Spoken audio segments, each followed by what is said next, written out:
All right, everybody, welcome. This is Jason, and I'm going to be doing a little bit of an explanation about the Food Matters Project. I'm going to be posting this in announcements, and it just goes kind of across the board to clarify the project a little bit, talk about it, and let's start to do that. I'm going to screen share this, and here we are. All right, so this is the Food Matters Project, and it really takes into a lot of accounts everything that we're studying in sociology. So couple questions: what do you eat, how important are the ingredients? But we're finally getting to this Food Matters Project. So to examine sociology and our relationship with food in our culture, what we eat, how we eat as a culture, what's being done to regulate or protect our food, what's in our food. Do you know? Do I know? Does it matter? And so how does this contribute to health? Social problems arise or we can solve with food. And then I guess a question that I would ask of everybody, which is, what is your relationship with food? Which is not something that people ever ask each other. But we're going to ask that, and I'm going to ask that of you this semester. It's worth 150 points, so it's worth a lot. And the due date is different between classes, although this project is the same for many of my Social 100s. For a lot of you, it will be due November 8th. Otherwise, get online and look at the due date that's there on Canvas. All right, Jason, why do I have to look at food? Isn't that a health class? Well, it might be, but it's not a lot of classes anymore.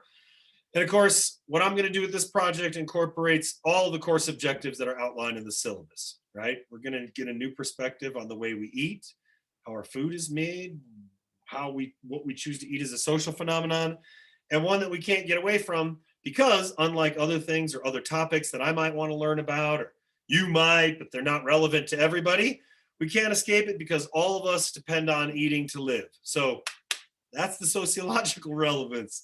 And it's the same for us all. We all have to do that. Also, to understand our society as it is and as it might be in relationship to food,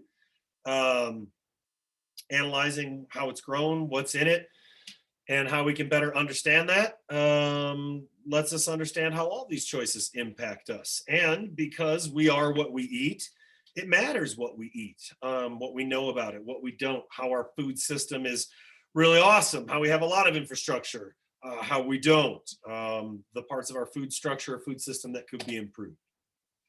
Here's a couple links to some recalls, FDA, federal links. The fact that we have infrastructure with our food helps keep us safe. And in a lot of places in the world, that's not the case. So to help you understand our social world as it is, as it might be, you're then going to be able to develop an analysis of your own on how these choices impact people. How does social justice or inequality have to do with food choices? And that's not just for us. That's for an entire world and our global community, because how we farm millions of acres of land, what we use with that farming and who it feeds or doesn't impacts the entire world, and not just now or the present, but the future as well. And I want you to understand yourself better. You're going to realize some things about what you eat or how you eat or your relationship with food that may or may not change your eating habits, but you're going to know more. And to have that information for such a critical sort of piece of staying alive, as well as understanding each other, is important. All cultures use food as a central means of communicating somehow. So we're going to look at our habits and the impact that has on society and the impact on the earth. We're going to be looking at different agricultural methods. Paula Deen, biscuits and gravy. That's right, one of my favorite meals. We're also going to prepare you for other courses in sociology. You're going to have to write, you're going to have to research. These perspectives and the way that you go about that is the same across many of your classes. You're going to have to know how to write, to communicate your thoughts. As a matter of fact, I think it is one of the most important things that you can learn to do during your college years is cultivate a way of communicating and understanding yourself and others through writing and expressing yourself through that. So this is critical thinking, comparative analyses, and a lot of other things. All right, here it is. There's 3 different sections. So don't get overwhelmed by one section, by all of them. Just start with number 1. Okay, 1, 2, and 3, they're each worth different point values. Number 1, make a list of 10 foods you eat at home, likely, that would have a list of ingredients. No apples, no oranges, you know, a bar, spaghetti sauce, ketchup. Who could screw up ketchup? It's possible, I know. And then you want to find organic version and just sort of a regular, or what we call conventional version. And I want you to compare the labels and make a list of ingredients. So you have two columns, one with conventional, the other with organic. Ketchup, here are the ingredients of each. Spaghetti sauce, here are the ingredients of each. Health bar, or whatever that might be.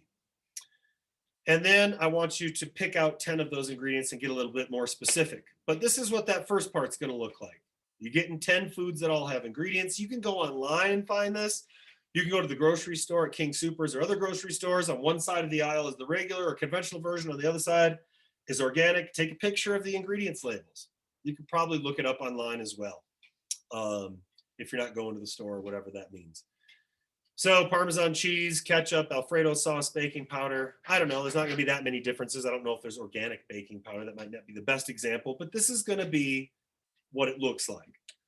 And then underneath that, right, you investigate 10 of those things. Out of all those ingredients from those 10 foods on either sides, pick out one that's interesting to you. You're going to need 10 of those. Might be high fructose corn syrup, red dye number 10, whatever that is. And then you're going to, include your findings. So you basically do a little bit of research, then about 10 specific ingredients. You'll have a ton of ingredients on here, but you pick out something like corn syrup. And then you look it up, right? Not just on one website, on a couple different websites to make sure that the crossover, that you're getting good information. And this is potassium sorbate, found list of ingredients, potassium sorbate, antimicrobial and antifungal compound. And then see, you've got your in-text citation there where you found it from. Same is true with riboflavin here, okay? You're gonna need 10 of those when you're looking at that side of it, okay? So you get 10 foods with ingredients, organic and conventional, and then you do those lists, and then you pick out 10 of these: potassium sorbate, riboflavin, red number 4, high fructose corn syrup. Once you've got 10 of those, you do a little research, a sentence or two. You have your citation in there so that you know that we know where that came from. Every ingredient, specific 10 ingredients that your research is going to need that. And then you're done with that section. Now, it's a lot of busy work. It's a lot of collecting of some basics, but again, it's good to look at those ingredients. Now, that's not saying that organic ketchup is going to be so very different from a conventional. Sometimes they are, sometimes they're not. That's part of why we're looking at it. Number 2, conduct research on conventionally, I got quotes around that, grown foods, genetically modified grown foods, which are often conventional foods, or genetically modified or GMO, locally grown foods, and organically grown foods, okay?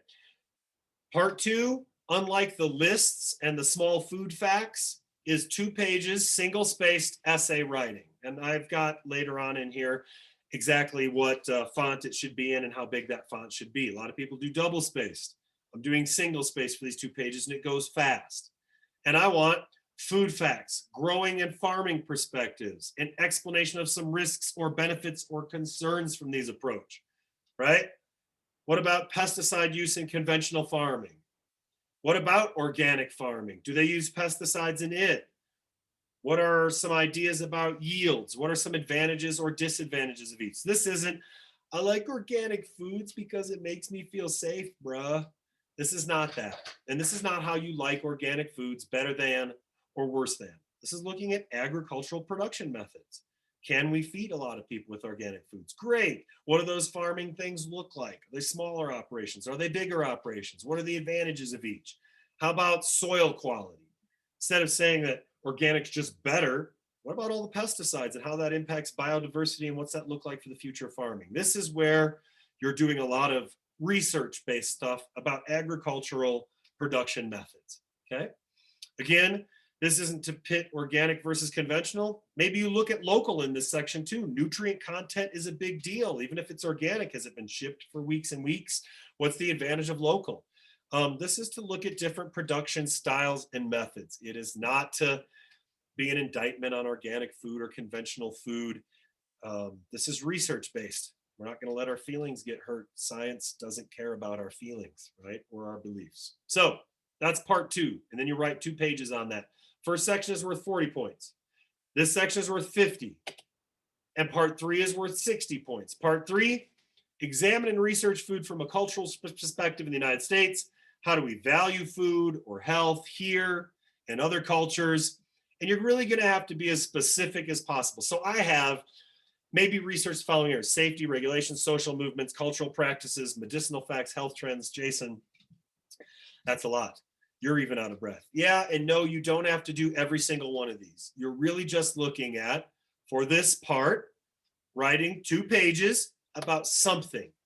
And I don't want anybody to do anything on obesity or eating disorders. People can write entire books on it. You're only going to write 2 pages. How about, what practices do they have for school lunches in the Poudre School District? Like, do they make the food? Do they not? What about the free and reduced lunch programs? How about the search for the impossible burger and veganism? Why? If you don't want any animal products, would you have a simulated burger that has fake beet juice for blood, or that smells like a regular burger when you're not trying to do that?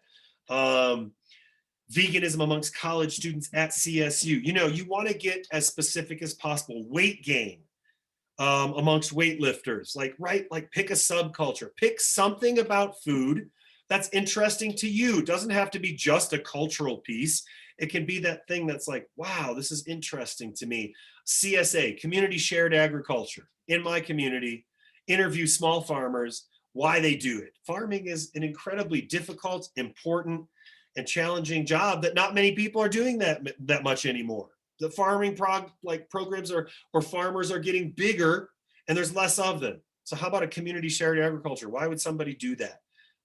So you look at that. And I know I have here, obesity, a cultural view of food, whatever, but stay away from eating disorders and obesity here. Then you write a 2-page single-space paper discussing some of these ideas, or your specific idea. And if you have a question about it, email me. Jason, I'm thinking about families that hunt, and that's been their tradition, and this is how my family or families that hunt do it to keep their food supply close to their family or safe, right? Like environmentalism amongst people that you know have been hunting for generations, their family, whatever that might be. This is the section of the paper that you figure out what you want to do. What are you interested in, right? Like, I think there's all sorts of things. But this is why I want you to have, like, write a paper that has a component of it that you're interested in, so it's not boring to you, so that's relevant to you. So there's your 150 points. No font larger than 11, Calibri or New Times only, minimum of 7 sources. They have to be good sources. Use the textbook as one, right? Journals, peer-reviewed journals. Google Scholar. Do not just type in Google and look for stuff about farming and food. You want to make sure that your sources are solid. Never, ever, ever, ever, ever, ever, ever, ever, ever, ever, ever use Wikipedia. Ever. All right. They've got to be included in a separate works cited page at the end. Here's a thought. I've got students that will write like a page and 3/4, but 90% of people do that. Like, honestly, looking across the board, 90% of my students are doing a little bit less instead of a little bit more. So do more. It always works out. Stand out by doing a little bit more. You're not going to get penalized for that. There's the point breakdown. There's the total points. A lot of it, it's due on November 8th for your class, but check specifically when that's due.